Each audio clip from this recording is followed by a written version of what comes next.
네, 마감전 업앤다운 김동현 전문가입니다. 안녕하십니까? 네, 안녕하세요.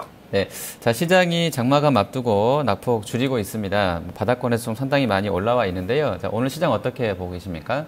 네, 일단 뭐 단기적인 채널이 좀 이탈된 좀 언더슈팅이죠. 보통 통상적으로 하방 오버슈팅이라고 봐야 되는데 이런 움직임이 위쪽으로 4월 중순 이후에 있었습니다. 1월 달부터 올라오던 상단 채널을 돌파한 이후에 시장이 올라갔었고 그때 흥분을 했다가 기간 조정 내지는 가격 조정으로 진입이 됐고요. 지금은 반대의 경우인 것 같습니다. 비지라인 연결선들이 뭐 한 4개월 정도 연결선들이 1900선에 있었는데 여기가 지금 깨졌는데 이 구간은 이제 뭐 과매도라고 보는 게 맞고요. 그리고 어제 미국 시장의 하락에서 새로운 시장이 몰랐던 재료 같은 것들이 없었기 때문에 지금은 저는 수급 공백에서 나오는 투매라고 보고 있습니다. 자, 종목 보겠습니다. 오늘 화장품 쪽에 뭐 한국콜마라든지 토니모리 같은 경우도 아주 뭐 급등이 나와 있고요. 아모레 퍼시픽도 한 1%가량 지금 반등하고 있는데요. 자, 이 정도면 뭐 저점을 확인했다라고 봐야 되겠습니까? 네, 일단 오늘 뭐 반등이 아모레 퍼시픽 쪽에서 선행해서 나오는 건 상당히 고무적인 시세라고 보고 있습니다. 시장의 이전 강세장의 주도주였기 때문에 이런 종목이 매듭을 좀 풀어줄 필요가 있는데 아무래도 지금 매수세 자체는 좀 자신감이 떨어지고 공포감에 아직 시장이 휩싸여 있기 때문에 제일 확실한 종목부터 일단 먼저 매수세가 좀 유입되는 모습이다라고 보시면 될 것 같습니다. 기본적으로 주도주는 제일 마지막에 무너지고 가장 먼저 다시 돌아 나가기 때문에 현재 아모레 퍼시픽의 시세 그리고 제약주 쪽에서는 한미약품의 반등도 역시 마찬가지의 관점에서 보면 일단 주도주들의 선반등 그리고 이 반등은 좀 슬림화되면서 살아남을 종목들이 계속해서 선별되는 과정으로 진행될 거라고 보여집니다. 네. 자, 한미약품 보겠습니다. 이 종목은 뭐 대용제약이나 동국제약, 한국콜마 같이 다음 달 초에 있는 원료의약품 전시에 이제 들어간다고 하는데요. 뭐 그런 부분도 좀 재료가 될 수 있을 것 같고요. 지금 엊그저께 또 연구원이 뭐 리포트를 또 냈던 부분들도 있는데요. 오늘 뭐 상당히 좀 상승폭이 큽니다. 한 7.6% 올라 있는데요. 자, 한미약품 어떤 대응 필요하겠습니까? 네, 앞서 아모레 퍼시픽처럼 주식이 동일한 어떤 테마나 섹터의 움직임에 있어서 상징적인 역할을 하는 종목들이 분명히 있습니다. 그런 관점에서 보면은 제약바이오 쪽에서는 한미약품 그리고 셀트리온 정도라고 볼 수 있을 것 같은데 한미약품의 이런 강세는 지금 실질적으로 종목들이 앞서 말씀드린 대로 수급 공백과 그리고 개인들의 어떤 투매성, 뭐 반대 매물 소화들, 뭐 이런 론 매물 소화 이런 것들과 함께 투매가 나오고 있기 때문에 반등을 의미 있게 주지 못하고 있으나 이런 상징적인 종목들을 먼저 선행해서 이렇게 돌려주면 주식이라는 게 참 사람들 마음이 좀 간사하다고 그래야 될까요? 주식 시세가 버블이 형성되거나 혹은 투매권에 들어가게 되면은 밸류에이션이고 뭐 내용이고 다 필요 없이 그냥 사람들의 마음으로 주가가 움직입니다. 이 마음이 시세가 하락하고 있는 동안에는 공포가 지배하지만 이 공포가 하루아침에라도 조금 개선이 돼서 꺾여 넘어가면 싸다라는 관점 내지는 단기 낙폭이 심했다는 메리트로 또 바뀌어버리기 때문에 지금은 그 과도기권에 있는 모습인 것 같고요. 이 선행적인 움직임을 아모레 퍼시픽과 한미약품 같은 유형들이 좀 보여주고 있지 않나 싶습니다. 네. 자, 그리고 코스닥에서는 이제 뭐 엔터 쪽에 대표주라고 할 수 있는 CJ ENM이 한 2% 반등 나오는데요. 자, 이 종목은 뭐 사실 낙폭이 또 아주 컸던 쪽은 아닌 것 같습니다만 오늘 또 반등이 같이 진행되고 있는데 어떻게 보십니까?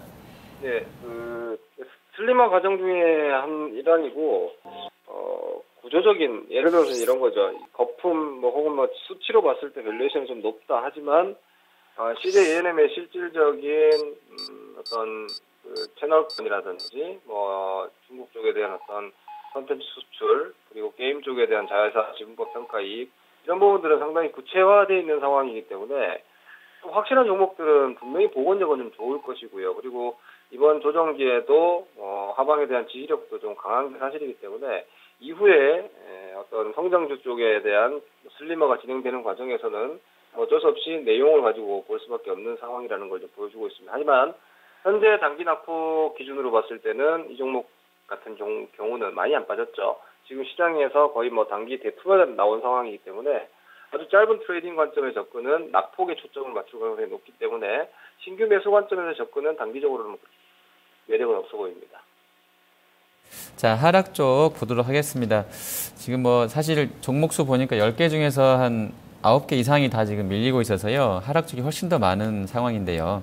그중에 셀트리온 좀 보도록 하겠습니다. 이쪽은 뭐 코스닥 시총 상위주이기도 하고요. 오늘 좀 많이 밀려나 있는데 어떤 대응 필요하겠습니까? 네, 개파락의 전저점 도지입니다. 셀트리온 같은 경우는 지금 121선 위쪽에서 좀 수렴을 하다가 시장과 함께 좀 빠졌더라고 봐야 될 것 같은데, 기관 수급이나 이런 쪽이 뭐 공격적으로 매도하는 상황은 아닌 것 같고, 그리고 코스닥 시가총액 상위 종목 1위 종목으로서 어떤 상징성도 있는 것 같습니다. 이 종목이 개별적인 내용으로 만약 시가총액이 이거보다 낮다라면은 이렇게까지는 안 빠지지 않았을까 싶은데, 오히려 시총 1위 종목으로서의 코스닥 지수 컨트롤 역할도 좀 하는 부분이 오히려 주가의 할인 요소인 것 같고, 셀트리온은 뭐 미국 허가권 아직 살아있는 상황이고 실질적으로 숫자도 찍어주고 있는 종목이기 때문에 아주 심각한 타격은 없지 싶습니다. 레벨 다운 되더라도 현재 6만 원 정도가 밸류 하단이 아닐까라고 보여지기 때문에 반등 지수와 함께 동반 반등세가 일단 예상되는 자리다 정도 보시면 될 것 같습니다. 네. 자, 그리고 메디톡스 같은 경우도 역시 약간 모양새는 이제 CJENM하고 약간 유사할 것 같습니다. 크게 밀리지 않았고요. 오늘은 하지만 소폭 한 1% 정도 하락 나와 있는 이 종목 어떻게 좀 전략을 짜야 되겠습니까?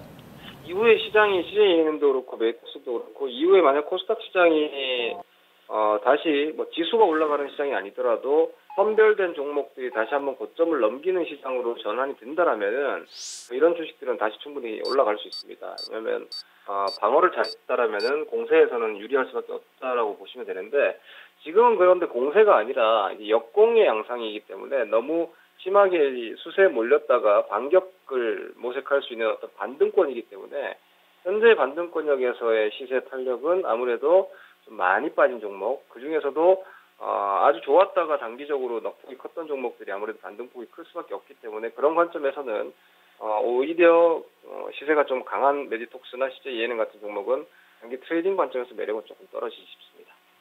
네.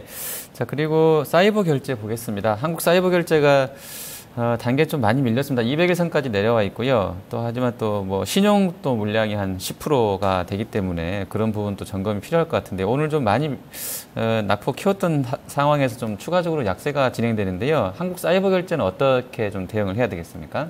뭐 이런 종목은 지금 핀테크, 그러니까 지금 실질적으로 살아있는 모멘텀 중에 하나가 이제 핀테크가 하반기 계속해서 나올 수 있는 추가적인 재료가 있죠. 그리고 뭐 삼성페이라든지 여러 가지 지금 핀테크 관련한 사업들이 진행되고 있는 상황이기 때문에 주식이라는 게 어떤 스토리가 깨지는 게 제일 위험합니다.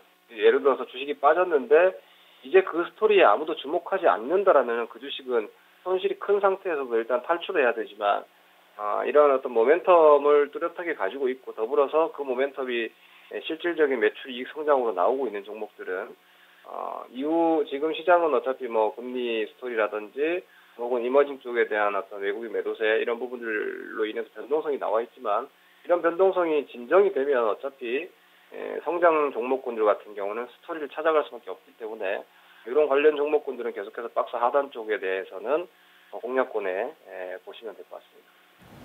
네, 자, 전략 들어보겠습니다. 일단 중국이 또 오후에 개장하더니 낙폭을 조금 더 키웁니다. 한 3.67까지 밀려 있는데요.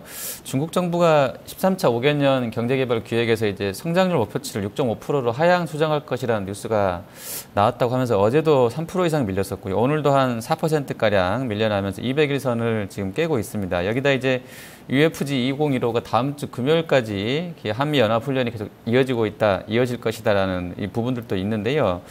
남아있는 40분은 어떻게 좀 전략을 구성해야 되겠습니까? 어제 팔지 않았고 그제 팔지 않았는데 오늘 판다는 건 말이 안 된다고 생각을 합니다. 현재 시점에서 무서워서 피하시면 무서워서 매수하기 어려워지고요. 여기서 무서워서 피하는 분들은 나중에 흥분해서 다시 살 수밖에 없습니다. 그렇기 때문에 대응점은 저는 놓쳤다라고 주식 보유자분들의 현재 시점에서는 대응점을 놓쳤다라고 판단을 하고 오히려 그 다음 스토리를 어떻게 갈 것이냐를 지금 정비하는 관점이라고 보셔야 될 것 같고 그리고 지금의 급락이 사실 오늘의 하락도 그렇고 어제 미국 시장의 약세가 새로운 내용이 없습니다. 지금 우리나라 시장도 그렇고 뭐 이머징 통화도 약세 보이고 있는 내용들 유가 원자재들 빠지고 있는데 어제는 오히려 돈 가격이 올랐죠. 이런 부분들 보면 어제 미국이 빠지고 선진국이 빠진 건 오히려 가장 강했던 게 마지막으로 빠지면은 단기적인 저점이 나오던 이전의 패턴으로 봤을 때는 1900 이하 그리고 코스닥 650 이하는 조금 과매도의 어떤 피크권이 아닌가라는 판단을 하시는 게 옳을 것 같고요.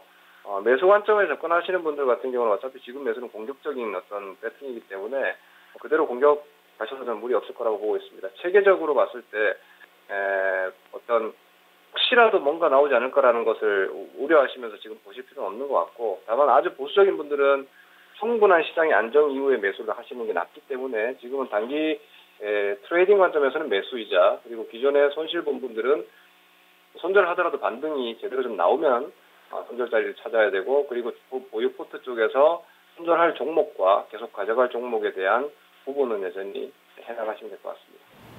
네, 알겠습니다. 오늘 말씀 잘 들었습니다. 네, 고맙습니다. 네, 마감전 어펜더 김동현 전문가였습니다.